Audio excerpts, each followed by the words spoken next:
What up, y'all? It's Los Kemet, Trilly Senate. I'm from Jackson, Mississippi, and I'm off the block with URBNVIEW.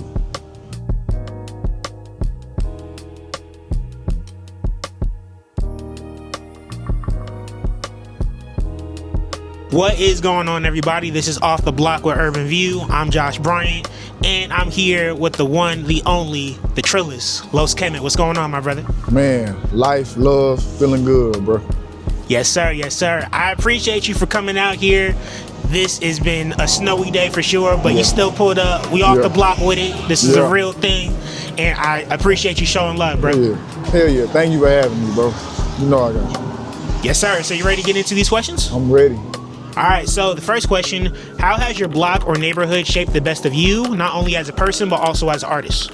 Learning how to be grateful for whatever God gives me. Overall, just living where I came from, growing up, seeing what I saw. I learned what not to be, what I could be, all in one. So I got the good and not so good. And the music part, the Southern music was just all around me. So in my mind, I knew it was gonna happen one day, but I'm thankful being from where I'm from, because I don't know what I would be right now if I didn't grow up in a city. And I feel like I was put there for a reason, and it's my duty to buy the whole goddamn block one day. That's what I plan to do. So it shaped me just as a man overall. I mean, I've been all throughout the South, Chicago, but my root is what's most important to me, and it taught me just to be grateful and to be able to adapt to any situation or environment I'm in overall. So. And I love hearing that, especially your plans of buying up the block. I know that's the main goal when everybody makes it, to put on for where they're from and to make it better for the next generation. So definitely salute to that. Now we got to move on to the next question. How do you represent the sound of your neighborhood through your music and your style? Man, the way I talk, the way I walk, not really dressing, but I feel like that's good. Everybody know I go hard for the South, Mississippi. It's all of what I am, really. So I feel like I would be the first representation as an all-around artist. I don't just do one type of music, one type of sound, one type of flow, or what I'm speaking about. I give the whole thing. Like, it's some hood shit, some deep-rooted shit, some love shit, and I feel like it's not too many people doing that out there, so I know I'm going in the right direction with what I'm making and creating. And you definitely are, and we're going to touch on that versatility in a little bit with your new project, but something that you have been talking about recently, obviously your ties to everybody in Jackson, Mississippi, but outside of there, you also talked about it. You've been someone who's lived a lot of different places in your life. I mean, Jackson, Mississippi, Memphis, Atlanta, Chicago, now Austin, Texas. In a few words, what impact have those environments had on the way you see life and the way you create music today? Man, that's a good ass question. Well, Memphis is like my second home. Come on. Memphis is just known for some crunk shit, some gang. You got projects. I can do names all day, but just being in Memphis, we was East Memphis. I used to visit my dad there. My uncle lived there. The sound of Memphis, like, it's no way you could live in Memphis or be from Memphis and not, try to replicate or just, take the sound to another level. So that's really probably my number one inspiration as far as making music is Memphis, honestly. Moving to Chicago, that taught me like so many things as a grown man, how to survive, looking at a different side of the life that I could have been living, and the sound there. Like, we had Sosa out there, we had Herb, we had Bibby, we had so many good ass rappers that changed the soundscape of rap in the early 2010s. So I pulled from that a lot. Definitely thankful for that, because it opened my mind to more sounds than just Southern sounds. So I got into Our Future, living in Chicago, ASAP Mob, Pro Era. I feel like if I didn't move out of Mississippi, my mind would have been more closed in, and I wouldn't have been as open to hearing and learning these different sounds and from these different places. Atlanta, that's easy, man. Like, Atlanta is like the mecca of the South when it comes to music. I learned even more how to survive and kind of be without for a good time being there. And that's when I learned, like, I want to be an artist. That was a moment there where I was like, I can do this shit. I'm going to do this shit, and I'm going to thrive off doing it. And Austin don't really have much of a scene, really, but it's comfortable, it's peaceful. All I gotta do is stay out the way, make my music and plan and plot whatever I gotta do. But as far as like sounds or whatever, there's nothing really to pull from. So it's just everything I brought with me to Austin. And we trying to bring that out in Austin the best we can, so. I love each and every description that you gave, and it definitely makes sense. You can hear that a lot in your sound, not only in your old music, but in your new music as well.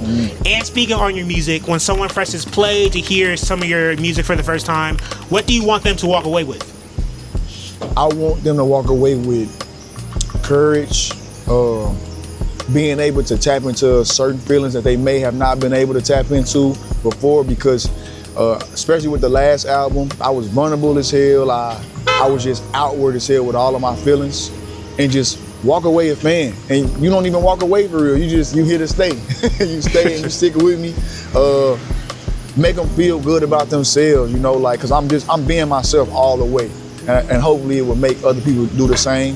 And just be you, man. That's my whole thing. Be you and just hustle hard as you can.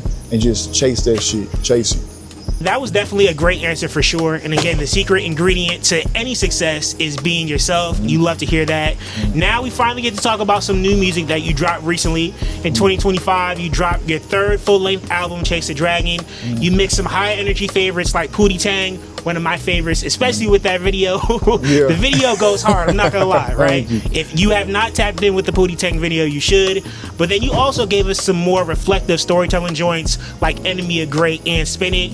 For you, what does this era represent for you and your evolution as an artist? And why was now the right time to release it to the world? It just represents my growth as a man, as a human being overall, because projects in the past, I kind of touched on certain things as far as the deeper, like the Enemy of Greats, Go, Play That Monkey Paw, Spin It. The Pootie Tang's always gonna be there. That's just me talking shit, having fun, having a blast, but thinking like giving the audience or the listener a piece of myself that they never really gotten, and I know they can relate to it. For the most part, it's being more relatable. I'm a big fan of Marvin Gaye. I always tell this to everybody. Marvin Gaye, he tapped into every emotion. Even just one album could be based off one emotion, but one thing he was able to do was make you feel every emotion while you listen to his music, and that's my whole goal as an artist. And I feel like at the age of 26, it was time for me to do that, and it's God's timing as well. So I'm gonna go whatever the universe takes me, man. And I felt good. It was a relief dropping a project and just letting a piece of myself go like that. And I know I'm getting better as an artist, and I knew Chase the Dragon is the best shit that I would drop. With cutting songs and switching shit up and all that, it was right to do, and I'm happy we did it. Happy we did it. And you can tell in the end result, the evolution, especially from where you started to now, it's been crazy. You gave us a lot of great music. And even before I go to my next question, you brought it up, you're a fan of Marvin Gaye. Off the top right now, what are your top 5 Marvin Gaye songs? God damn. I gotta put you on the spot as a fellow fan. I gotta put you on the spot right now. Top 5. I'm gonna say Wanna Be Where You Are. I'm Secretly in Love with You. Ooh. That's a deep cut, you feel me? Yesterday. Come Live With Me, Angel. 5. I'm gonna say I Don't Cry Anymore. So you pulled out some deep cuts. Come on, man. They don't even know.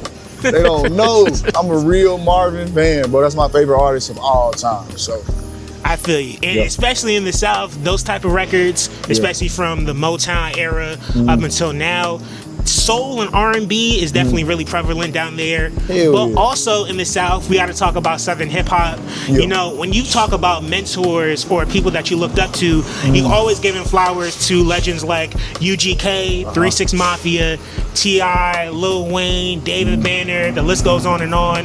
Now that you're a part of the next generation in this genre, how important is it to pay homage to the classic Southern sound while still pushing boundaries and bringing something new to the table? Damn, good question, man. I feel like if you're gonna play this sport, you have to pay homage. You gotta give respect to the legends, because without them, we wouldn't be here. Without the David Banners, without the Pimps, the Buns, I can go on and so forth. We wouldn't be here right now. So I always make sure with everything I do, it's a little piece of me paying homage. Some people can catch it, some people can't, and that's okay. And also modernizing it and trying to make it more of a global thing rather than just regional, you feel me? And I get tips from people like, shout out Carlos Miller, he a real one. Just studying, that's another big thing. I always study. I study from the soul music to the southern hip hop, and even hip hop anywhere else. I just do a lot of studying as an artist, and it makes me better. I do a lot of reading, biographies, and it makes me better. So we doing what we're supposed to be doing. We are modernizing the sound. We are turning the sound into a Los Kemet sound, and I'm proud of doing that. And it's all thanks to me just growing up off of what I grew up off of, truly. And you can tell in the work that you've been putting in, you talked about it, it's not about just making an impact regionally, but globally as well. And the reason that you're in New York is because you're helping to make it global. You know, Yeah. I think I can talk about it now. Yeah. You got an appearance on the radar, Yeah. you know, and that's a global platform, not just in Yeah. New York. You're making all these different waves. You've been doing all these different shows. You have upcoming shows as well, we're going to talk about later. Yeah. You've been putting out this music. You've been really making a lane for yourself. And I just want to take you back a little bit, right? Because when you were just starting out in 2019, you know, that type of lows, right? When he didn't know what was going to be coming ahead, the Yeah. highs and the lows, what advice would you give that 2019 version of yourself, knowing everything that you've accomplished? I would say probably not too much, but do what the fuck you want to do and do it. Add like a little bit more steam to that motherfucker. Like, don't second guess even a little bit. I don't think I did so much of that, but I didn't know what I was doing. I didn't know what I was doing. I just knew that I was good at it. I would really just tell them, like, keep doing this, but probably create the world from ground up best you can. And that's all the advice I would give, because I'm grateful to be where I'm at right now. I'm thankful to be here. And I probably wouldn't say too much to 19, 20-year-old Los. I wouldn't say much, because he was in a better position even then than he was before then. So not too much. I think everything on universal timing, man. I'm a big believer in that. I like that a lot, because a lot of the times when people would answer that type of question, they would give all this advice in the world. Yeah. But sometimes experience and these life lessons are the best teacher in real time. Exactly. So I definitely respect that. But now we talked about the past. We talked about the present. Yeah. Now we got to talk about the future, right? Yeah. And as the author of your own story, what would the title of your next chapter be, and why should fans be excited? The title of my next chapter, damn. I would say, I wouldn't say the come up. I would say Blow Like C4. That's what I'll name it. Ooh, okay. If David Rich, I think David Rich still alive. Well, whoever write my bio, I would want a chapter name Blow Like C4. And I've been going through the motions of, am I satisfied? Nah, I'm not satisfied. And I think that keep the fire lit under my black ass, because I'm not near satisfied, but I know I have what it takes. And I think fans should be excited, because I'm dropping a lot of shit. I'm not even gonna hold nothing back this year. I'm just gonna drop, and I'm gonna make sure the visuals way better than they ever been. I'm gonna make sure the music is better than what it's been. I'm gonna make sure everything that I do is just a whole different tier than what it has been. Even though those are cool and all, but I'm not satisfied. I'm still hungry, and there's still a lot to fucking do. So everybody, including myself, should be very excited for this next shit, for sure. Y'all hear him. There is a lot of expectation, and this level is already great. So if you're saying this next level is going to be even greater, I'm excited to see what's in store. Yeah. Los, my brother, thank you so much for Thank coming you. on. I Thank truly you. appreciate it, my guy. And before you get out of here, do you have any final words you want to say to the fans? Anything about your upcoming shows, upcoming music drops? What can fans be expecting? Pretty soon here. I will give it no more than a few weeks, really. New music coming out. Single gonna drop. Definitely a visual gonna drop. Y'all gonna be seeing a lot of Los all in your face for the whole year, so get ready. it's a handsome face anyway, so it ain't too bad to look at. So just be prepared for a lot of Los Kemet to be in your face. We putting shit in their face this year, man. That's what we doing. And that's all I gotta say for now. I gotta do the work and just show y'all better than tell y'all. Yes, sir, you heard the man. Tap in, let's get it. Los Kemet, Trilly sent it everywhere, TikTok, Instagram, Twitter, X, whatever you wanna call it. Los Kemet, LOSKEMET. Shout out all the love I get from all the supporters, and shout out URBNVIEW.